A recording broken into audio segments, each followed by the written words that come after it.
कार्यक्रम की श्रृंखला को आगे बढ़ाते हुए मैं अपने संस्थान के चेयरमैन डॉक्टर आर.के. टंडन जी से आग्रह करूंगा कि वो अपनी शुभ आशीष हमारे बीच में रखें और हमें कृतार्थ करें। डॉक्टर आर.के. टंडन जी। हमारा देश 74 वर्ष इस स्वतंत्रता दिवस पर पूरे करेगा और हम 75वें साल में प्रवेश करेंगे अपनी स्वतंत्रता के। आप सभी को इस उपलक्ष्य पर बहुत बहुत शुभकामनाएं कि देश ने 74 वर्ष पूरे किए। पर प्यारे दोस्तों, मैं बताना चाहता हूं आपको, जैसे डॉक्टर ब्रह्मपाल बता रहे थे कि ये जो दिन हमारे सामने आया 15 अगस्त 1947 को, बहुत सारी शहादतें देकर आया, बहुत सारी कुर्बानियां देकर आया और इसके बाद हमें ये साल और ये दिन देखने को मिला। अगर हम 1857 से बात करें तो ये 90 साल का लंबा युग हमें लगा आजादी को कायम करने में। आप सभी जानते हैं 1857 कामयाब नहीं रहा और 1857 से जो प्रयास रहे वो 1947 में जाके 90 वर्ष के बाद हमें जो है ये दिन देखने को मिला। 1857 के जो शहीद हैं, आज हमें उन्हें याद करना चाहिए, उन्हें नमन करना चाहिए। उनमें सबसे प्रमुख नाम आता है झांसी की रानी का, जिन्होंने अपने दत्तक पुत्र को अपनी कमर के साथ बांधकर युद्ध क्षेत्र में शहादत दी, अंग्रेजों से लोहा लिया और हमेशा कहा कि मैं अपनी झांसी नहीं दूंगी। मंगल पांडे को आज का दिन याद करने का है, तात्या टोपे को आज का दिन याद करने का है। 1857 से हम अगर आगे चलें तो जो हमारा संग्राम रहा अंग्रेजों से, उसमें शहादत दी गई। उन शहादत देने वालों में आप जानते हैं कि हमारे सामने सबसे जो पहला नाम आता है वो शहीद भगत सिंह का आता है, सुखदेव का आता है, राजगुरु का आता है, जिन्होंने हंसते हंसते जो है फांसी के फंदे पर जो झूले, सिर्फ इस बात को लेकर कि किस तरीके से जो हमारा युवा है उनके अंदर हम आजादी और स्वतंत्रता की अग्नि को ज्यादा प्रज्वलित कर सके, ज्यादा बढ़ा सके। वो चाहते तो भाग सकते थे पर वो नहीं भागे।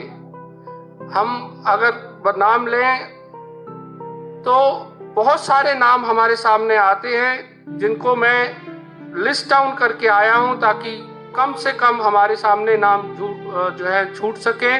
जो प्रमुख नाम रहे हमारी आजादी को कायम कराने में, महात्मा गांधी जी, लाल बहादुर शास्त्री जी, जवाहरलाल नेहरू, वल्लभ भाई पटेल, बाल गंगाधर तिलक, राम प्रसाद बिस्मिल, सावरकर, अशफाकुल्ला खान, अरुणा आसफ अली, लाला लाजपत राय, खुदीराम बोस, बेगम हजरत महल, सुखदेव, बिपिन चंद्र पाल, भिकाजी कामा और न जाने कितने अनगिनत जिनके नाम इतिहास के पन्नों पर नहीं आ पाए, जो इन सभी लोगों की सेना में शामिल थे।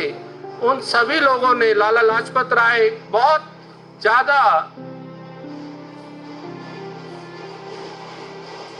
अंग्रेजों के जुल्म सहे, काला पानी उन्हें मिला, लाठियां खाई, बहुत सालों तक अंग्रेजों ने उन्हें जेलों में सड़ाया, छोटी छोटी कोठरियों में जहां पे पैर भी सीधा नहीं हो सकता, ऐसी कोठरियों में ले जाके उन्हें बंद किया। आज के दिन हम उन सभी को नमन करते हैं, याद करते हैं कि उन सब की वजह से आज हम खुली हवा में, आजादी की हवा में आज हम सांस ले पा रहे हैं। मैं एक नाम आज आपको बताना चाहूंगा, आप में से काफी लोग वो नाम जानते होंगे, उधम सिंह जी का। उधम सिंह जी वो व्यक्ति थे जिन्होंने जनरल डायर को मारा। जनरल डायर कौन था? वो ऐसा क्रूर आदमी था जिसने जलियांवाला बाग में हमारे 400 लोगों को गोलियों से भून दिया और 1200 लोग जो है हमारे घायल हुए। और उनका क्या कसूर था? सिर्फ ये कसूर था कि वो एक सभा कर रहे थे जलियांवाला बाग में, शांतिपूर्ण सभा कर रहे थे और अपनी रणनीति बना रहे थे कि किस तरीके से हम शांति द्वारा अपनी आजादी को कायम कर सके। और उस क्रूर व्यक्ति ने उन सभी लोगों पर गोलियां चलाई और वहां खड़े होकर गोलियां चलाई जहां से आने जाने का रास्ता था। जलियांवाला बाग में सिर्फ एक ही रास्ता था जहां से आया और जाया जा सकता था, और वहीं पे उसने अपनी सेना लगाकर हमारे लोगों को गोलियों से भूना। तो आज के दिन शहीद उधम सिंह जी को याद करना बहुत जरूरी है। शहीद उधम सिंह जी वो व्यक्ति है जिन्होंने बदले की भावना रखी इसके साथ, जनरल डायर के साथ, और इन्हें लंदन तक फॉलो किया। और 21 साल इस घटना होने के बाद उसे लंदन में गोली मारी। अब आप देखिए 21 साल तक लोग अपने निजी परिवार के लोगों के जाने को भी भूल जाते हैं और उनके घाव भर जाते हैं।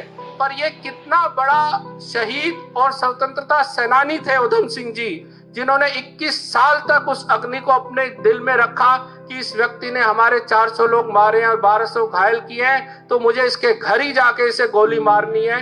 तो इतने बड़े स्वतंत्रता सेनानी को हम आज के दिन नमन करते हैं। बहुत बड़ी समस्या है हमारे सामने, इलिटरेसी बहुत बड़ी समस्या है हमारे सामने, भेदभाव आज की डेट में जो हम लोग रखते हैं ये बहुत बड़ी समस्या है। तो मैं ज्यादा समय ना लेते हुए और ना ज्यादा इन बातों और इन परेशानियों की डिटेल में जाते हुए कहना चाहूंगा कि हम जितना हो सके सामाजिक रूप में अपने लोगों को सहयोग करें। आज भी 40 करोड़ लोग देश में ऐसे हैं जो केवल एक वक्त का खाना खाकर सोते हैं, ना उनके ऊपर छत है, ना तन पर पहनने को कपड़ा है।